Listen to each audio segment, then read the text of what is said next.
Assalamualaikum warahmatullahi wabarakatuh. Alhamdulillahilladzi shalla ala nabiyil qadiman wa waqa'a dzikrahu fil qur'an wa tamjidan lahu wa ikraman wa amanu bittiba'i syari'ati wa halalan wa haraman. Asyhadu an la ilaha illallah alladzi kana 'adu 'aziman wa asyhadu anna Muhammadan 'abduhu wa rasuluhu alladzi kana khuluqul kariman. Allahumma shalli ala Muhammad la nabiyya ba'da. Pemirsa budiman, pemirsa sekalian, bersyukur kepada Allah pada kesempatan Ramadan yang mubarak ini kita sekalian diberikan kesehatan oleh Allah Subhanahu wa taala.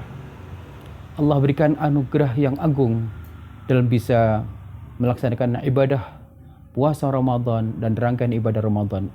Semoga puasa kita, tarawih kita, qiyamul lail dan semua rangkaian ibadah kita mudah-mudahan diterima oleh Allah Subhanahu wa taala.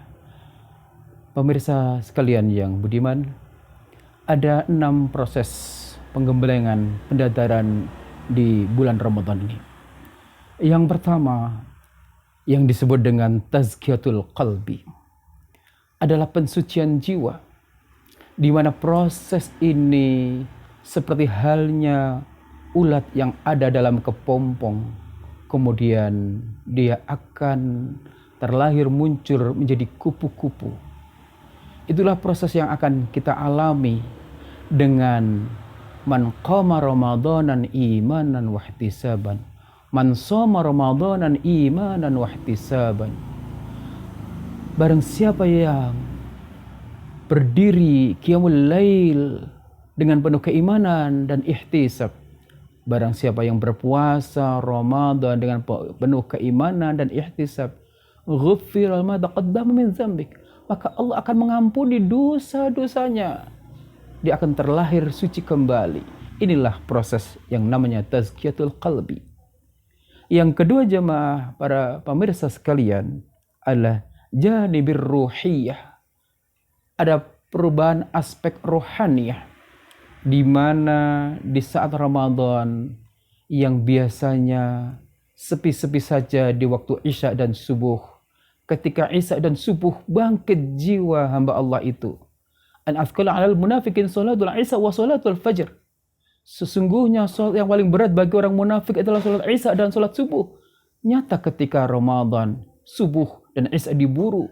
Subhanallah, perubahan aspek rohani itu luar biasa.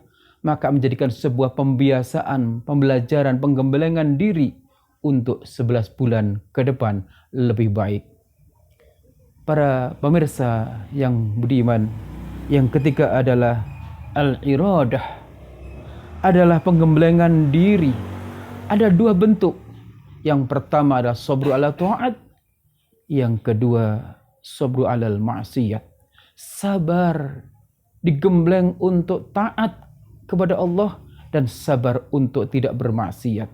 2 hal inilah jamaah rahimakumullah para pemirsa, kita semuanya akan menjadi hamba-hamba yang taat kepada Allah, sebagaimana para sahabat dahulu, sahabat Rasulullah sallallahu alaihi wasallam, ketika ia seorang Rabi'ah bin Ka'ab adalah pembantu Rasul sallallahu alaihi wasallam yang setia.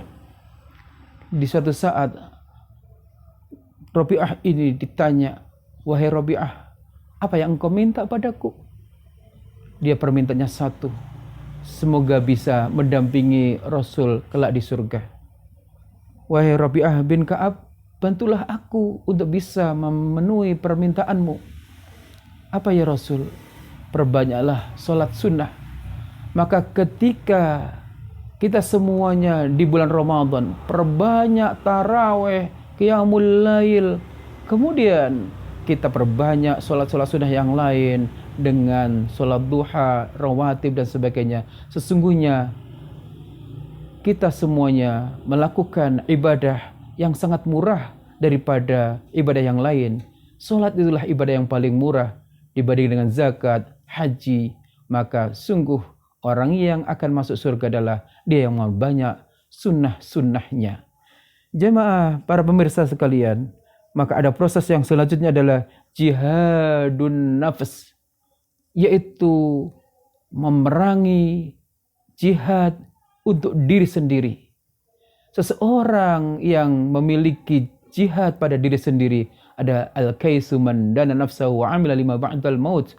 Ada orang cerdas yang bisa menundukkan hawa nafsunya dan memberikan atau mencari bekal untuk kesiapan kematiannya. Proses yang kelima, para pemirsa sekalian, adalah syukru bi ni'mat. Adalah kita sekalian mensyukuri nikmat Allah. Begitu mulianya kita semua sebagai hamba yang biasanya sedikit tidur di waktu Ramadan, sedikit tidur.